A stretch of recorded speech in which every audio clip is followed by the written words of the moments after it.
आज हम लोग काफ़ी इंटरेस्टिंग चैप्टर स्टार्ट करने वाले हैं, ठीक है। और जो चैप्टर है उसका नाम है रोटेशनल डायनामिक्स। और ये चैप्टर काफ़ी इंटरेस्टिंग क्यों है? क्योंकि इस चैप्टर में हमने मैकेनिक्स में जो अभी तक सीखा है वो सारे कॉन्सेप्ट हम कहीं ना कहीं इस चैप्टर में यूज करने वाले हैं, ठीक है। तो आपने जितने भी कॉन्सेप्ट सीखे हैं उनको कैसे अप्लाई कर सकते हैं वो सब आपको फील आएगी कि किसी एक सिंगल क्वेश्चन में आज आप सारे कॉन्सेप्ट अप्लाई कर रहे हो। आप यहां पे काइनेमैटिक्स के भी कॉन्सेप्ट यूज करोगे, आप यहां पे न्यूटन लॉज ऑफ मोशन के भी कॉन्सेप्ट यूज करोगे, आप यहां पे वर्क पावर एनर्जी के भी कॉन्सेप्ट यूज करोगे, आप सेंटर ऑफ मास के भी कॉन्सेप्ट यूज करोगे। तो बेसिकली स्टार्टिंग से लेके अभी तक हमने जो मैकेनिक्स में सीखा है वो सारे के सारे कॉन्सेप्ट इस सिंगल चैप्टर में आ जाते हैं। तो इसलिए काफी इंटरेस्टिंग है, ठीक है। और अभी तक हम लोग पढ़ के आ चुके हैं क्या? ट्रांसलेटरी मोशन, कि अगर कोई पार्टिकल ट्रांसलेट कर रहा है तो उसका मोशन कैसे होता है, उसके मोशन की स्टडी कैसे करना है, वो सब हमने सीखा है। और उस समय हमने काइनेमैटिक्स की बात की, एनएलएम की बात की, वर्क पावर एनर्जी, है ना, सेंटर ऑफ मास, इन सब के बारे में बात की। अब सवाल यह है कि अगर कोई पार्टिकल ट्रांसलेट नहीं कर रहा होता, अगर कोई पार्टिकल रोटेट कर रहा होता, ठीक है, तो उसके मोशन की स्टडी कैसे करते, वो हम सीखने वाले हैं इस चैप्टर में, रोटेशनल डायनामिक्स में। तो हम यहां पे हमने जो ट्रांसलेटरी मोशन में पार्टिकल के मोशन के लिए जो कॉन्सेप्ट सीखे हैं, हम वही कॉन्सेप्ट सेम एनालॉजी के साथ, कॉन्सेप्ट में थोड़ा बहुत डिफरेंस होगा, मैथमेटिकल चीजें अलग होंगी, बट जो एनालॉजी है, जो स्टडी करने का तरीका है, कहीं ना कहीं हम वही सेम चीजें अप्लाई कर रहे होंगे रोटेशनल डायनामिक्स में, ठीक है।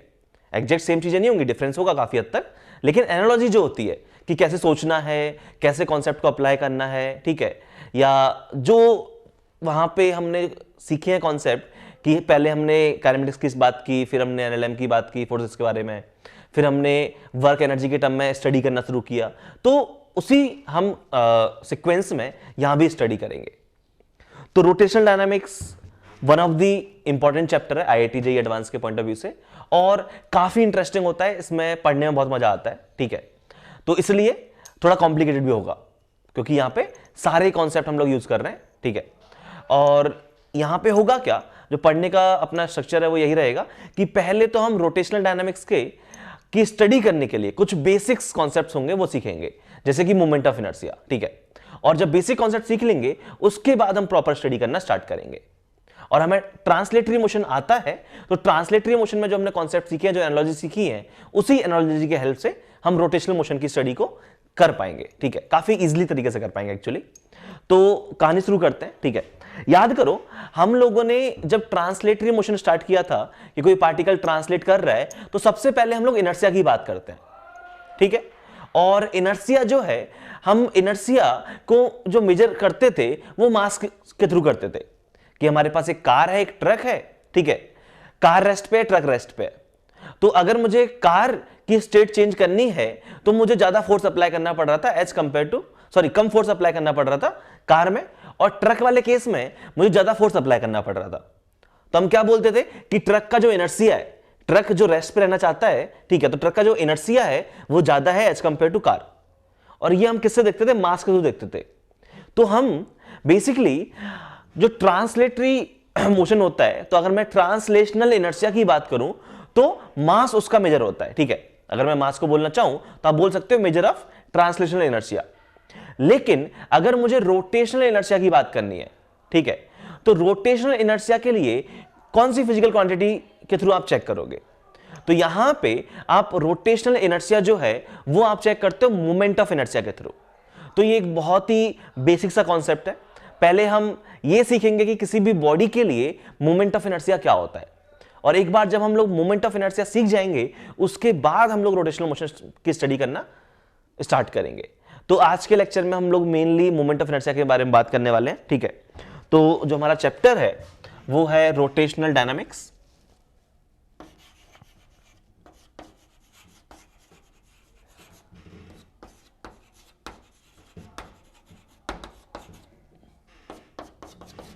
ठीक है, और रोटेशनल डायनामिक्स में हम सबसे पहले बात कर रहे हैं किसके बारे में? Moment of inertia.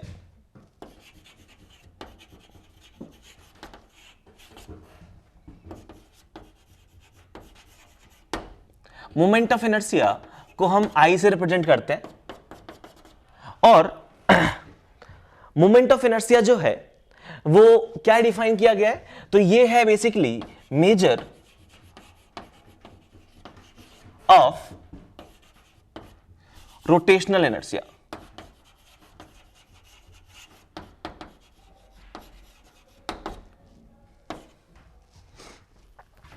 तो आप जो रोटेशनल इनर्शिया है उसको आप मेजर करते हो किसके थ्रू? मोमेंट ऑफ इनर्शिया के through.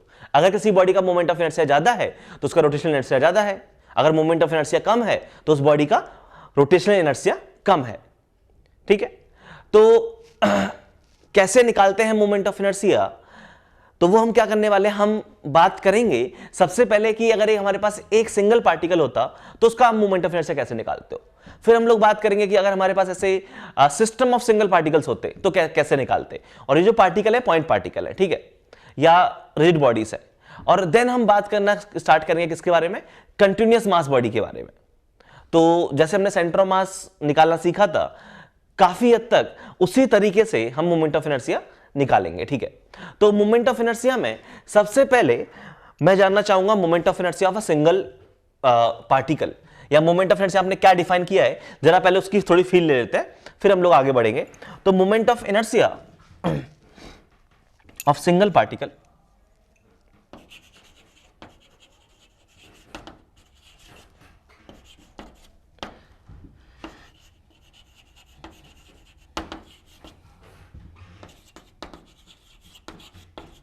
of single point particle।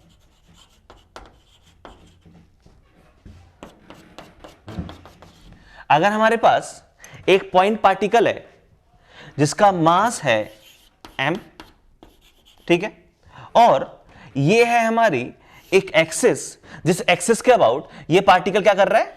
Rotate कर रहा है। ठीक है, तो ये है आपकी axis of rotation, axis of rotation. ठीक है, तो ये है वो हमारी एक्सिस और ये है पार्टिकल, और इस एक्सिस से इस पार्टिकल का जो परपेंडिकुलर डिस्टेंस है वो है r। तो मोमेंट ऑफ इनर्शिया अगर मैं बात करूं इस पार्टिकल का, तो मोमेंट ऑफ इनर्शिया ऑफ इस पार्टिकल का नाम अगर a बोलूं, ऑफ a अबाउट एक्सिस, ठीक है, तो हो सकता है कि यहां पे हम डिफरेंट एक्सिस के टर्म में बात कर रहे हो। तो अगर मुझे इस एक्सिस के अबाउट निकालना हो, देखो मोमेंट ऑफ इनर्शिया जो होता है वो हमारे एक्सिस पे डिपेंड करता है। क्यों डिपेंड करता है अभी एक्सप्लेन करूंगा, लेकिन मोमेंट ऑफ इनर्शिया आप जिस एक्सिस के अबाउट निकालते हो, मान लो इस एक्सिस को नाम दे देता हूं एक्सिस 1, ठीक है, एक्सिस 1 नाम है। तो moment of inertia of A about axis A1 बोल दूं मैं इसको, अबाउट एक्सिस 1, इसको मैंने बोला कि ये आएगा IA। तो IA जो हमारा होता है वो होता है mr²। ये है हमारा मोमेंट ऑफ इनर्शिया जो डिफाइन किया गया है। तो जो मोमेंट ऑफ इनर्शिया हमने डिफाइन किया है किसी भी पार्टिकल के लिए जिसका मास m है और जिस एक्सिस का आउट निकाल रहे हैं उस एक्सिस से परपेंडिकुलर डिस्टेंस r है, तो उसका मोमेंट ऑफ इनर्शिया होता है mr²। यहां पे m क्या है? मास ऑफ पार्टिकल, और यहां पे r जो है वो है perpendicular distance of particle from axis. आप जिस एक्सिस के अबाउट बात कर रहे हो उस एक्सिस से जो परपेंडिकुलर डिस्टेंस है वो आपने r डिफाइन किया है। तो किसी भी सिंगल पार्टिकल का जो मोमेंट ऑफ इनर्शिया है वो डिफाइन किया गया है क्या? mr²। ठीक है, अब मोमेंट ऑफ इनर्शिया आपने mr² डिफाइन किया गया है, तो यहां पे एक छोटा सा पॉइंट जो आपको पता रहना चाहिए वो ये है कि ये मोमेंट ऑफ इनर्शिया किस किस चीज पे डिपेंड कर रहा है। ठीक है, तो आपका जो मोमेंट ऑफ इनर्शिया है, moment of inertia of a body depends on mass distribution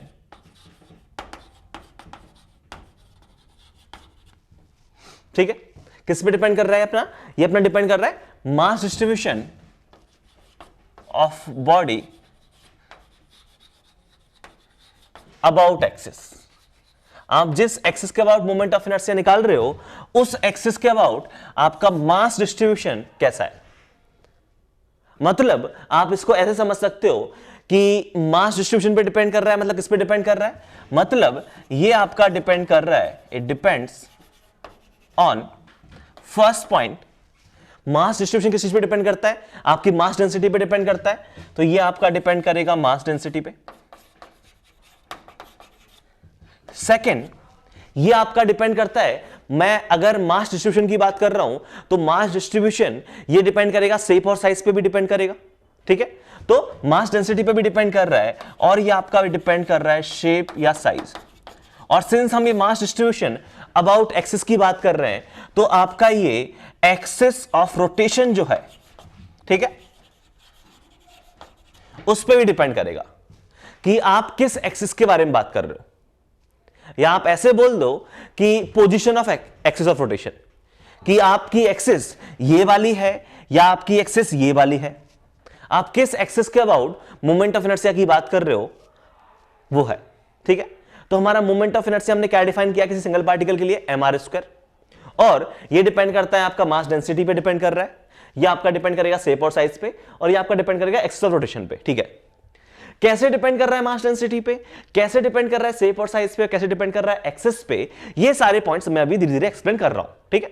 अभी हमने शुरुआत की, हमने पढ़ना शुरू किया है, तो जैसे जैसे मैं आगे बढ़ता जाऊंगा लेक्चर में ये सारे पॉइंट एक एक करके अपने आप क्लियर होते जाएंगे, ठीक है। तो अभी तो मैंने बहुत ही सिंपल सी बात बोली कि मोमेंट ऑफ इनर्शिया हमने डिफाइन कर दिया क्या, mr²।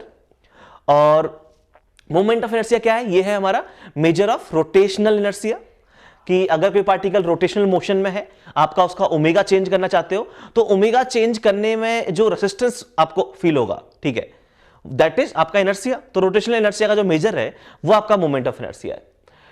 तो मैं थोड़ा और आगे बात करता हूं इसके बारे में, ठीक है, कि चलो आपने सिंगल पार्टिकल का मोमेंट ऑफ इनर्शिया डिफाइन कर दिया। अब मान लो आपके पास एक सिंगल पार्टिकल नहीं होता, आपके पास होता सिस्टम। तो moment of inertia of a system of point particles, आपके पास पॉइंट पार्टिकल्स का एक सिस्टम होता, कि आपके पास एक पॉइंट पार्टिकल नहीं है, आपके पास बहुत सारे पॉइंट पार्टिकल हैं। तो मान लेते हैं ये आपकी एक्सिस है, ठीक है, जिस एक्सिस के अबाउट हम मोमेंट ऑफ इनर्शिया निकालना चाह रहे हैं, तो इसको हमने बोल दिया एक्सिस ऑफ रोटेशन।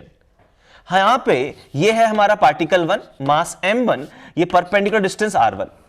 ये है आपका पार्टिकल 2 मास m2, perpendicular distance r2। Similarly ये है आपका पार्टिकल 3 m3 और ये परपेंडिकुलर डिस्टेंस r3। सिमिलरली यहां पे है आपका पार्टिकल 4 मास m4 और ये परपेंडिकुलर डिस्टेंस r4। हम इस एक्सिस के अबाउट मोमेंट ऑफ इनर्शिया की बात कर रहे हैं। तो ये जो सिस्टम है, इस सिस्टम में मान लो हमारे पास, जैसे इस पर्टिकुलर केस में मैंने 4 बॉडीज ली है, 4 हो सकती है, 5 बॉडी हो सकती है, ठीक है, और वो किसी भी साइड रखी हो सकती है। हो सकता है जैसे 2D प्लेन में दिख रहा है तो ये +x के लॉन्ग है, -x के लॉन्ग है। अगर 3D प्लेन में बात करूं तो एक बॉडी यहां पे, एक बॉडी यहां पे, एक बॉडी फिर यहां पे है, एक बॉडी फिर यहां पे होती, ऐसे डिफरेंट पोजीशंस पे बॉडी रखी हुई है और हर एक से मुझे परपेंडिकुलर डिस्टेंस से मतलब है। तो एक से डिस्टेंस r1 है, एक से r2 है, r3 है, r4, इस टाइप की कहानी है। तो अगर मुझे moment of inertia of system की बात करनी है कि इस सिस्टम के लिए मोमेंट ऑफ इनर्शिया कितना होगा, तो वो बहुत सिंपल सी कहानी है कि आप बॉडी 1 का मोमेंट ऑफ इनर्शिया निकालो, ठीक है, I1, ये जो बॉडी 1 है इसका मोमेंट ऑफ इनर्शिया निकाल दो।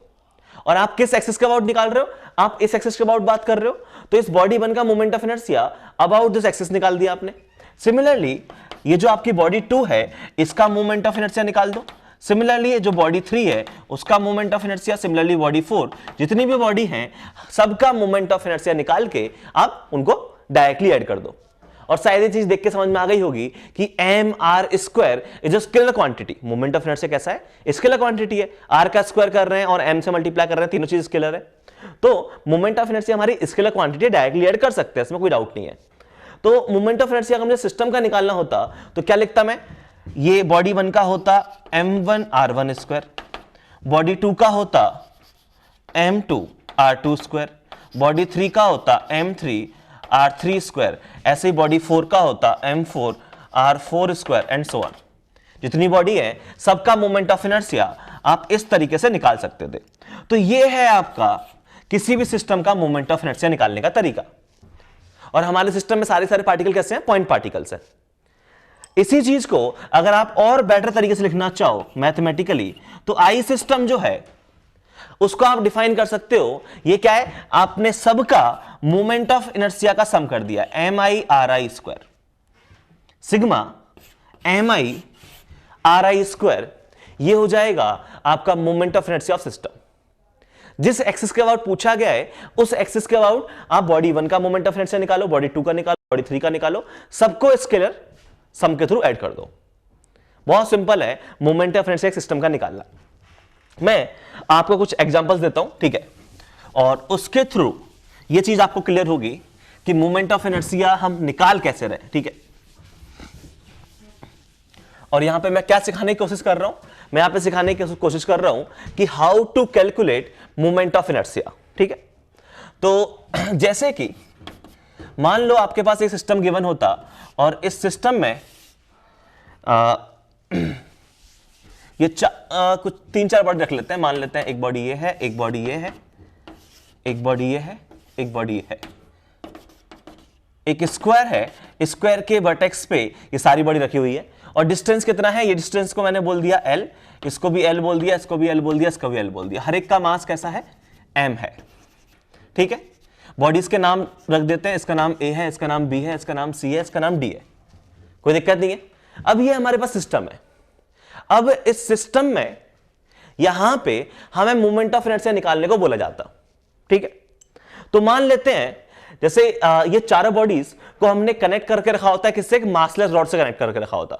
इनको मैंने कनेक्ट किया है बट वो रॉड कैसी है? मासलेस है, तो उसका तो कुछ मोमेंट ऑफ इनर्शिया आएगा नहीं।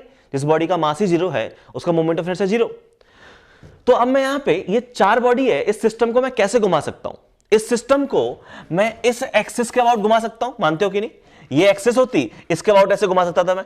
तो इस एक्सिस के अबाउट जो मोमेंट ऑफ इनर्शिया आता, लेट्स सपोज उसका वो आता I1। सिस्टम का मोमेंट ऑफ इनर्शिया की बात कर रहा हूं मैं, इस पूरे सिस्टम का moment of inertia about this axis is I1, ये आपको निकालना होता।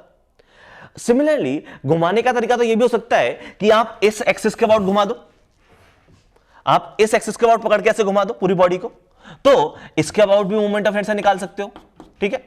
मोमेंट ऑफ इनर्शिया तो आप किसी भी एक्सिस के अबाउट निकाल सकते हो, एक बॉडी का, एक सिस्टम का। सिमिलरली आप चाहो तो इस पूरे सिस्टम को इस एक्सिस के अबाउट घुमा सकते हो, ये जो एक्सिस है, तो इसके अबाउट भी मोमेंट ऑफ इनर्शिया क्या आ जाएगा? I3 आता है मान लो। और हो सकता है कि इस पूरे सिस्टम को आप यहां से वर्टिकली इस प्लेन के बाहर एक एक्सिस निकल रही होती, उसके अबाउट घुमा देते, तो उसके अबाउट घुमा देते तो उसके अबाउट जो मोमेंट ऑफ इनर्शिया है वो I4 आता। मतलब मैं जैसे जैसे एक्सिस चेंज करता जा रहा हूं मेरा मोमेंट ऑफ इनर्शिया भी चेंज हो जाएगा।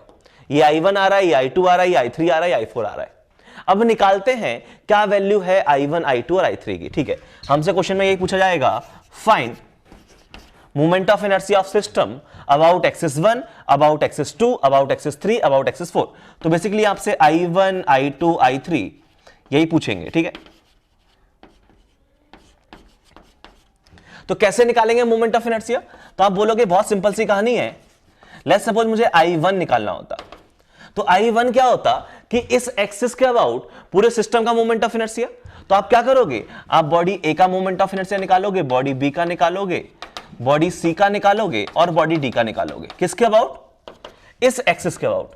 तो इस एक्सिस से बॉडी 1 का अगर मैं निकालना चाहूं तो मास तो m है लेकिन परपेंडिकुलर डिस्टेंस 0 है, ये चीज समझ में आ रही है।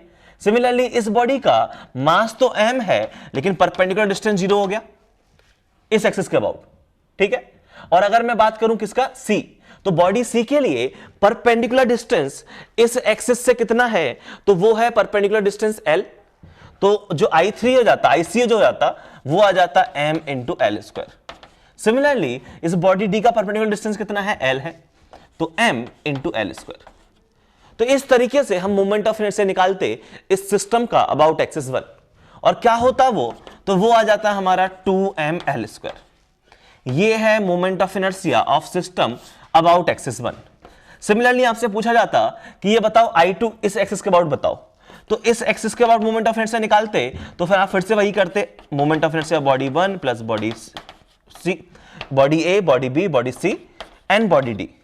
तो बॉडी ए का मोमेंट ऑफ इनर्शिया इसके अबाउट 0 आ जाएगा क्योंकि डिस्टेंस कितना है, 0 है। बॉडी बी का ml² आ जाएगा, बॉडी सी का ये भी ml² आ जाएगा, और बॉडी डी का कितना आ जाएगा, 0। तो I2 भी कितना आ गया, ये आ गया हमारा 2ml²। तो हो सकता है आप डिफरेंट एक्सिस के अबाउट निकाल रहे हो और मोमेंट ऑफ इनर्शिया सेम आ जाए, जरूरी नहीं आएगा सेम, वो तो हो सकता है कि किसी किसी केस में इत्तेफाक से सेम आ जाए। जैसे मैं एक्सिस 3 के अबाउट निकालूंगा और एक्सिस 4 के अबाउट निकालूंगा, देखना आंसर्स डिफरेंट होंगे, ठीक है। तो मैं निकालता हूं I3, तो मुझे I3 निकालना है एक्सिस 3 के अबाउट मोमेंट ऑफ इनर्शिया। चलो निकालते हैं। तो I3, तो इस एक्सिस के अबाउट मोमेंट ऑफ इनर्शिया निकालना है। तो बॉडी ए का परपेंडिकुलर डिस्टेंस ये होगा और ये लेंथ L है, ये टोटल लेंथ L√2, तो ये डिस्टेंस कितना हो जाएगा, L/√2। तो बॉडी ए के अबाउट कितना जाता, ये आ जाता m इंटू L/√2 का स्क्वायर। बॉडी बी के लिए, बॉडी बी तो उसी से पास हो रहा है तो डिस्टेंस 0 हो जाएगा। बॉडी सी के लिए ये आ जाएगा m, डिस्टेंस फिर से L/√2, और बॉडी डी तो वहीं से पास हो रही है। तो कितना आ गया मोमेंट ऑफ इनर्शिया, ये आ जाएगा m L²/2 plus 0 plus mL²/2 plus 0, कितना आ गया, इसका जो मोमेंट ऑफ इनर्शिया है वो आ जाएगा mL²। शायद देख पा रहे हो कि जो आंसर है वो डिफरेंट है। तो मोमेंट ऑफ इनर्शिया एक्सिस पे डिपेंड करता है। हो सकता है कि आपने एक्सिस चेंज की तो मोमेंट ऑफ इनर्शिया सेम रहे या डिफरेंट आ जाए, लेकिन डिपेंड तो करता है, ठीक है। वो इत्तेफाक था कि I1 और I2 सेम आ रहे हैं, और एक्चुअली I1 I2 सेम आना इत्तेफाक भी नहीं है। ध्यान से देखोगे तो I1 के अबाउट जैसा मोशन होगा वैसा ही मोशन तो I2 के अबाउट होगा। क्या ही डिफरेंस है, एक में वर्टिकल प्लेन में मूव कर रहा है, एक में हॉरिजॉन्टल प्लेन में मूव कर रहा है, एक में ऐसे कुछ मूव कर रहा है, एक में ऐसे कुछ मूव कर रहा है, तो बात तो सेम ही है, ठीक है, क्योंकि जो अरेंजमेंट है वो आइडेंटिकल है I1 और एक्सिस 1 और एक्सिस 2 के लिए, लेकिन एक्सिस 3 के लिए अरेंजमेंट डिफरेंट है as compare to axis 1 and axis 2। तो उसका मोमेंट ऑफ इनर्शिया डिफरेंट आना भी चाहिए। मैंने क्या बोला था, moment of inertia depends on mass distribution about an axis. इस एक्सिस 1 और एक्सिस 2 क्या दोनों के अबाउट मास डिस्ट्रीब्यूशन सेम है, देख शायद देख पा रहे हो, और एक्सिस 3 के अबाउट जो मास डिस्ट्रीब्यूशन है वो अलग है as compare to axis 1 and axis 2। तो मोमेंट ऑफ इनर्शिया इन दोनों का सेम आना इत्तेफाक नहीं था, आना भी चाहिए था क्योंकि मास डिस्ट्रीब्यूशन ही सेम निकला, और I3 के अबाउट डिफरेंट आना चाहिए क्योंकि मास डिस्ट्रीब्यूशन डिफरेंट है। देन हम बात कर रहे हैं I4 के अबाउट, तो I4 के अबाउट मोमेंट ऑफ इनर्शिया निकालोगे तो फिर से इन सबका सम करोगे, और सम करोगे तो फिर से यहां देखो कि इस एक्सिस के अबाउट, ये एक्सिस कौन सी है, ये प्लेन के बाहर जो एक्सिस बाहर निकल रही है इसके अबाउट पूछ रहे हैं। तो इस एक्सिस के अबाउट अगर आप मोमेंट ऑफ इनर्शिया निकालोगे तो I1 कितना आ जाएगा, इससे परपेंडिकुलर डिस्टेंस, ये आ जाएगा L/√2, तो m L/√2 का स्क्वायर। B के लिए भी डिस्टेंस L/√2 है ये वाला, तो m L/√2 का स्क्वायर। C के लिए भी डिस्टेंस कितना है, L/√2, तो m L/√2 का स्क्वायर। D के लिए भी डिस्टेंस कितना है, L/√2, तो m L/√2 का स्क्वायर। ध्यान से देखोगे ये कितना लिखा हुआ है, mL²/2, तो 4 टाइम्स mL²/2। इसका जो मोमेंट ऑफ इनर्शिया है I4 अबाउट एक्सिस 4, ये आ जाएगा 2mL², ठीक है। तो इस एग्जांपल से क्या चीज समझ में आ रही है वो मैं बताता हूं। इस एग्जांपल से हम लोगों ने ये चीज सीख पाए कि मोमेंट ऑफ इनर्शिया कैसे कैलकुलेट कर रहे हैं। अब उस मोमेंट ऑफ इनर्शिया की क्या वैल्यू आएगी वो डिपेंड करेगा कि आप जिस एक्सिस के अबाउट मोमेंट ऑफ इनर्शिया निकाल रहे हो उस एक्सिस के अबाउट मास डिस्ट्रीब्यूशन कैसा है, ठीक है। तो हाँ, हमारा मोमेंट ऑफ इनर्शिया एक्सिस पे डिपेंड करता है। हमारा मोमेंट ऑफ इनर्शिया, हमारा जो अरेंजमेंट है उसका शेप और साइज कैसा है, ठीक है, या सिंपल सी लैंग्वेज में बोले तो उस एक्सिस के अबाउट मास डिस्ट्रीब्यूशन कैसा है, बस उतने से समझ में आ जाएगा, ठीक है। तो चलो, आई थिंक थोड़ी सी तुम्हें फील आना स्टार्ट हो जाएगी कि अभी मोमेंट ऑफ इनर्शिया कैसे निकाल रहे हैं। तो अब मैं कुछ क्वेश्चंस दे रहा हूं जहां पे आपको क्या करना है, एक ऐसा सिस्टम गिवन होगा और आपको डिफरेंट डिफरेंट एक्सिस गिवन होगी। आपको हर एक एक्सिस के अबाउट मोमेंट ऑफ इनर्शिया निकालने के लिए बोला जाएगा, कोई दिक्कत नहीं है, तो वो आपको निकालना है। तो चलो फिर मैं क्वेश्चन लिख रहा हूँ, तो ये आई थिंक समझ में आ गया होगा सबको। ओके, सामने 3 क्वेश्चन लिखे हुए हैं, 5 क्वेश्चन लिखे हुए हैं, ठीक है। तो फर्स्ट क्वेश्चन में बहुत सिंपल सी कहानी है कि ये मास m है, ये 2m है, ये 3m है, ये डिस्टेंस d है, 2d है, ठीक है। आपको इस एक्सिस के अबाउट निकालना है I1 मोमेंट ऑफ इनर्शिया, और इस प्लेन के परपेंडिकुलर इस पॉइंट मास से पास होते हुए जो एक्सिस है उसके अबाउट जो मोमेंट ऑफ इनर्शिया है दैट इज I2। तो आपको I1 I2 की वैल्यू निकालनी है।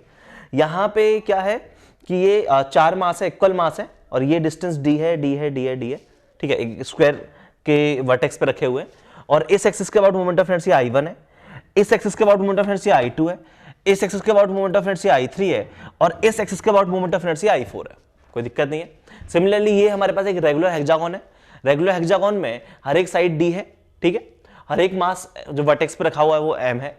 तो इस एक्सिस के about moment of inertia I1, इस प्लेन के परपेंडिकुलर सेंटर से पास होते हुए जो एक्सिस है उसके about moment of inertia I2, और यहां से जो एक्सिस पास हो रही है उसके अबाउट I3, ठीक है। नेक्स्ट जो क्वेश्चन है इसमें क्या है कि यहां पे हमारे पास ये ओरिजिन है, ठीक है, और इस ओरिजिन से डिस्टेंस d पे मास m रखा हुआ है, फिर एक और मास m है, ऐसे हमारे पास 100 मास रखे हुए हैं, ठीक है, और हर एक कितने डिस्टेंस पे, dd डिस्टेंस पे। आपको बताना है इस एक्सिस के अबाउट मोमेंट ऑफ इनर्शिया और इस एक्सिस के अबाउट मोमेंट ऑफ इनर्शिया, ठीक है।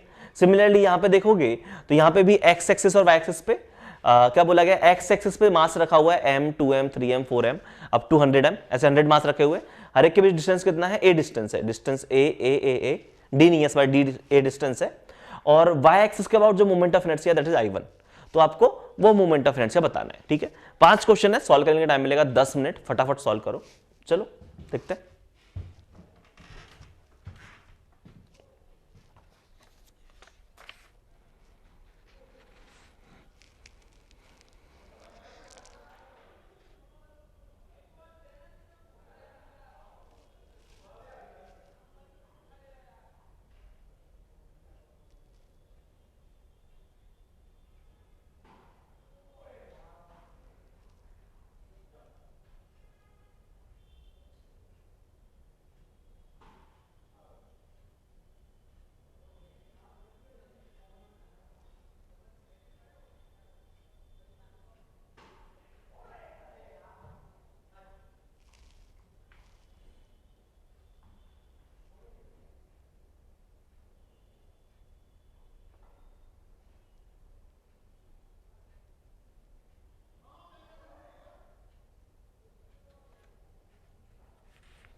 चलो आई थिंक सॉल्व कर लिया होगा, ठीक है।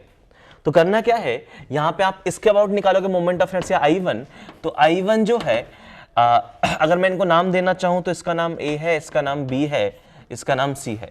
तो A का मोमेंट ऑफ इनर्शिया 0, B का 0, तो 0 + 0 आएगा सिर्फ C की वजह से, C की वजह से मोमेंट ऑफ इनर्शिया कितना आ जाएगा, मास है 3m और परपेंडिकुलर डिस्टेंस कितना है 2d, तो 2d का स्क्वायर कितना आ गया, ये 4 × 3 12md²।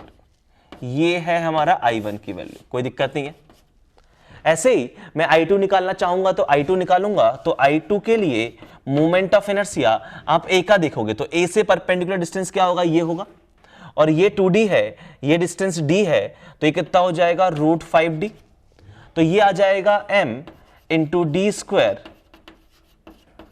प्लस इसकी वजह से मोमेंट ऑफ इनर्शिया कितना आ जाएगा 2m × डिस्टेंस 2d का स्क्वायर, और इसका खुद का मोमेंट ऑफ इनर्शिया 0 हो जाएगा, तो ये कितना आ गया, ये आ जाएगा 5md² प्लस ये तुम्हारा कितना हो जाएगा 4 × 2 8, 8 + 5 13। ये हमारा I2 की वैल्यू होगी, कोई दिक्कत नहीं है। चले, काफी सिंपल सा क्वेश्चन था, आगे बढ़ते हैं। आगे है हमारे पास ये स्क्वायर के वर्टेक्स पे रखा हुआ है, यहाँ पे हमको I1, I2, I3 और I4 निकालना है, तो निकालते हैं। सबसे पहले इस एक्सिस का अबाउट निकालते हैं मोमेंट ऑफ इनर्शिया। तो ये एंगल कितना है यहाँ पे ये जो एंगल है, यह है हमारा 45 डिग्री, ठीक है, ये एंगल भी 45 डिग्री है, स्क्वायर के वर्टेक्स पे रखा हुआ है। तो अगर परपेंडिकुलर डिस्टेंस देखना चाहोगे तो ये डिस्टेंस d है, तो ये कितना हो जाएगा, d/√2 हो जाएगा, तो अगर आप मोमेंट ऑफ इनर्शिया निकालोगे I1, तो I1 के लिए आप देखोगे कि इसका मोमेंट ऑफ इनर्शिया और उसका मोमेंट ऑफ इनर्शिया सेम है, तो क्यों ना मैं एक का मोमेंट ऑफ इनर्शिया निकाल के ट्वाइस कर दूं, और एक का मोमेंट ऑफ इनर्शिया कितना है m इंटू डिस्टेंस कितना है d/√2, एम आर स्क्वायर का ट्वाइस, इन दोनों का मोमेंट ऑफ इनर्शिया आ गया। इसका मोमेंट ऑफ इनर्शिया निकालना है तो ये डिस्टेंस कितना है, ये डिस्टेंस है d√2, तो ये आ जाएगा प्लस m इंटू d√2 का स्क्वायर। कोई दिक्कत नहीं है, और इसका खुद का मोमेंट ऑफ इनर्शिया जीरो हो जाएगा क्योंकि परपेंडिकुलर डिस्टेंस इससे जीरो है इसलिए। तो यहां से आंसर कितना आएगा, तो ये देख लो, ये आ जाएगा md square plus 2md square. आपका I1 जो है वो आ जाएगा 3md स्क्वायर, कोई डाउट नहीं है इसमें, ठीक है। अब मुझे निकालना है I2, इसके अबाउट मोमेंट ऑफ इनर्शिया। तो इसके अबाउट मोमेंट ऑफ इनर्शिया निकालना है तो इसका परपेंडिकुलर डिस्टेंस कितना है, ये d/√2, और सेम ये डिस्टेंस है।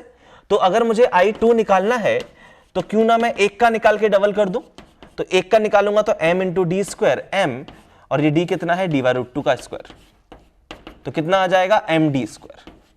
कोई दिक्कत नहीं है, I2 भी निकाल लिया। अब मुझे निकालना है I3, तो क्या आपको देख के समझ में आ रहा है कि I1 और I3 सेम है, I1 और I3 सेम है, शायद समझ पा रहे होगे कि जो मास डिस्ट्रीब्यूशन I1 के अबाउट है वही मास डिस्ट्रीब्यूशन I3 के अबाउट है। अब मुझे और क्या निकालना है, I4 भी निकालना है, इसके अबाउट मोमेंट ऑफ इनर्शिया। तो इसके अबाउट मोमेंट ऑफ इनर्शिया निकालना है, ठीक है। चाहो तो आप इसके अबाउट निकालो, चाहे आप निकालो I2 के अबाउट, तो वो दोनों के दोनों मोमेंट ऑफ इनर्शिया कैसे हैं, सेम है।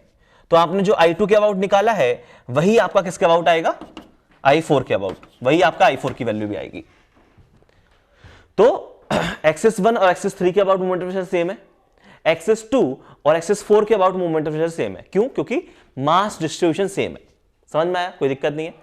आगे बढ़ते हैं नेक्स्ट क्वेश्चन की तरफ। Question number 3। क्वेश्चन नंबर 3 में क्या है, रेगुलर हेक्सागोन है। तो रेगुलर हेक्सागोन है तो पहले डिस्टेंसेस देख लो कि यहां पे होता क्या है। सेंटर से अगर मैं बात करूं तो सेंटर से ये हमारे इक्विलेटरल ट्रायंगल बनते हैं, हमारे 6 इक्विलेटरल ट्रायंगल बनते हैं, और ये जो एंगल है हर एक कितना एंगल से होता है, 60 डिग्री होता है। तो अगर मैं बात करूं, अगर ये साइड A है तो ये साइड भी D होगी, और ये एंगल 60 है तो ये एंगल 30 आ गया ऊपर वाला, ये एंगल भी 30 आ गया, और ये डिस्टेंस D है। तो अगर मैं इस परपेंडिकुलर डिस्टेंस की बात करूं तो ये कितना हो जाएगा, D का cos 30।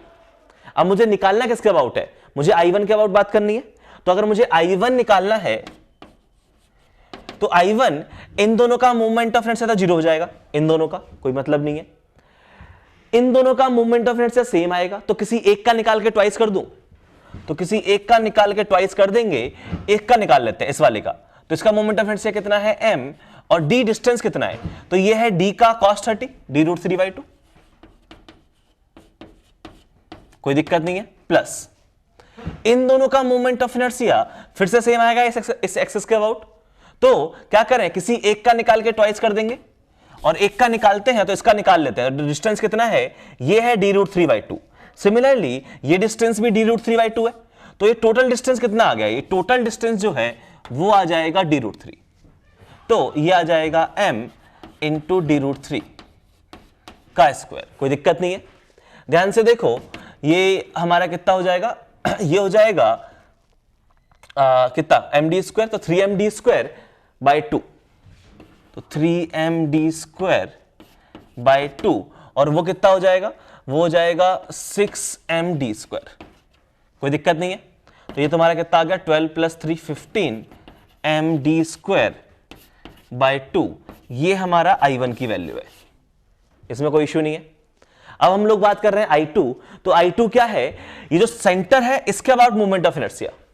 तो सेंटर के अबाउट अगर मैं बात करूं तो यहां पे आप देखोगे कि हर एक का डिस्टेंस सेम है, हर एक बॉडी का डिस्टेंस d है, क्योंकि इक्विलेटरल ट्रायंगल बनता है। तो ये डिस्टेंस भी d है, ये डिस्टेंस भी d है, ये भी d है, ये भी d है। तो सारे बॉडीज का मोमेंट ऑफ इनर्शिया सेम आएगा। तो किसी एक का निकाल के 6 टाइम कर दूं, एक का निकालोगे m इंटू डी स्क्वायर, तो ये कितना आ जाएगा 6md स्क्वायर। सिमिलरली आपको निकालना है I3। आप I3 निकालोगे तो I3 में इन दोनों का मोमेंट ऑफ इनर्शिया कितना हो जाएगा, 0 हो जाएगा, क्योंकि एक्सिस आपकी ये है। तो आप क्या करो, आप यहां पे देखोगे कि जो मोमेंट ऑफ इनर्शिया इसका आ रहा है किसी एक मास का, वही चारों मास का आ रहा है, तो किसी एक का निकाल के 4 टाइम्स कर देते हैं, किसी एक का निकाल लो, इसका निकाल लेते हैं, तो ये आ जाएगा m इंटू डिस्टेंस कितना है d√3/2, तो ये कितना आ जाएगा, ये आ जाएगा 3md²। समझ पा रहे हो? तो हर एक क्वेश्चन में करना वही है कि एक्सिस से आपके जिस पार्टिकल का निकालना है उसका परपेंडिकुलर डिस्टेंस देख लो और md² फॉर्मूला लगा दो, कोई दिक्कत नहीं है। चलते हैं नेक्स्ट क्वेश्चन पे, क्वेश्चन नंबर 4 पे।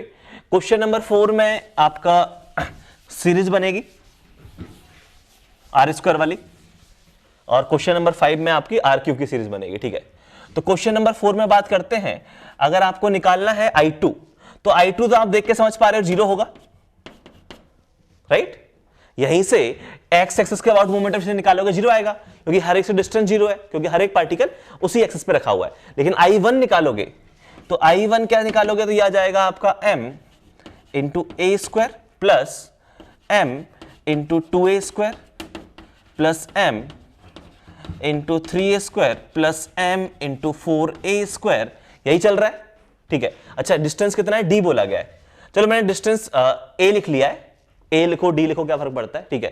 कहां तक है, up to m into 100a², कोई दिक्कत नहीं है। तो यहां पे इसको सॉल्व करते हैं, तो ये हमारा क्या बन गया है, यहां से आप ma² कॉमन ले सकते हो, और ये आपकी सीरीज बन गई है 1² plus 2² plus 3² plus 4² up to 100², आपकी r² की सीरीज है।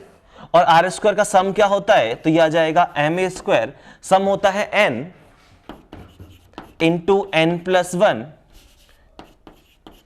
इंटू 2n+1, तो 200+1 201 डिवाइड बाय 6, ये सम होता है। तो ये हमारा I1 का आंसर होगा। समझ में आया? सिमिलरली जब आप सॉल्व करोगे क्वेश्चन नंबर 5 के लिए, तो क्वेश्चन नंबर 5 में क्या होगा वो भी देख लेते हैं। क्वेश्चन नंबर 5 में यहां आप सॉल्व करने जाओगे इसको, तो क्वेश्चन नंबर 5 में आप I1 निकालोगे, I1 आ जाएगा m इंटू a² प्लस वो कितना है 2m into 2a² plus 3m into 3a² and 100m into 100a²। तो शायद आप समझ पा रहे हो कि यहां पे r³ की सीरीज बन रही है, 1³ plus 2³ plus 3³ plus 4³ up to 100³।